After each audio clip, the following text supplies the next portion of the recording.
অপরাধীদের জন্য এ রাজ্য নিরাপদ নয়। যারা এখানে এসে আশ্রয় নেওয়ার চেষ্টা করছে সবাই ধরা পড়ছে।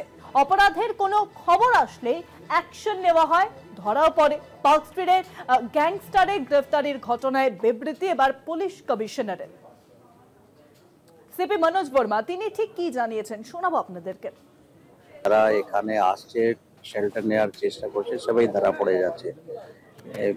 গতকাল দেখলেন, তার আগে আরেকটা যে রাজস্থানের একটা গ্যাং ছিল, ওরা চেষ্টা করছিল, ওরাও ধরা পড়েছে। তার আগে পাটনা হসপিটালে যেটা একটা ইনসিডেন্ট হলো, ওর ক্রিমিনালস এখানে এসেছিল, ওরাও ধরা পড়েছে। তো মানে আমরা যখন কোনো খবর আমাদের কাছে আসে নিশ্চয়ই অ্যাকশন হয় এন্ড ধরা পড়ছে।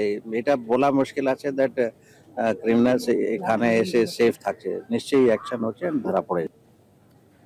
আরো জানাবেন, ফোন লাইনের সঙ্গে রয়েছেন প্রতিনিধি অরিত্র ঘোষ। অরিত্র, দেখো, গতকালকে পার্ক স্ট্রিট এলাকা থেকে একজন কুখ্যাত গ্যাংস্টার যিনি প্যারোলে বেরিয়েছিলেন এবং তারপর কলকাতায় এসে ক্যাব যে বাইক রয়েছে সেই বাইক চালানোর কাজ করছিলেন।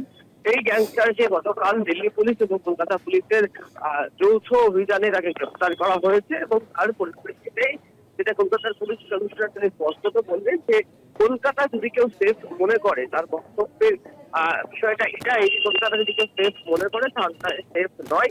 তার কারণ যারা এখানে এসে লুকিয়ে থাকার চেষ্টা করছে, কোনো জায়গায় ক্রাইম কমিট করে, তাদেরকে ঠিক কোথাও না কোথাও ধরে ফেলছে কলকাতা পুলিশ। এবং তিনি একই সাথে এটাও স্পষ্ট করেছেন, রাজস্থানের জিমের ভিতরে যে ব্যবসায়ীকে খুনের ঘটনায় যে 4 দুষ্কৃতী তাদেরকে নাটকীয় ভাবে কলকাতা থেকে গ্রেফতার করা হয়েছিল, একই সাথে পাটনা হাসপাতালে ঢুকে গুলি চালানোর ঘটনার যারা অভিযুক্ত ছিলেন তাদেরকেও কলকাতা থেকে গ্রেফতার করা হয়েছিল। সেটাতেও বেশ কিছু ইলেকট্রনিক ডিভাইসের সাহায্য নিয়ে গ্রেফতার করেছিল পুলিশ। তো এই সমস্ত উদাহরণ টেনে পুলিশ কমিশনার মনোজ বার্মা সেই কাজটি স্পষ্ট বার্তা দিয়েছেন যে কোথাও কোনো রকম অপরাধমূলক কাজ করে এসে কলকাতাকে যদি কেউ সেফ সেন্টার ভেবে থাকে তাহলে সেটা ভাবার কোনো কারণ নেই। কারণ পুলিশের কাছে ইনফরমেশন এসে পৌঁছালে পুলিশ তাদেরকে তৎক্ষণাৎ গ্রেফতার করছে। অর্থাৎ অপরাধীদের যে মুক্তান কলকাতা নয়, সেটা আরো একবার স্পষ্ট করে দিলেন। অনেক ধন্যবাদ অরিত্র। ফোন লাইনের সঙ্গে ছিলেন প্রতিনিধি অরিত্র ঘোষ।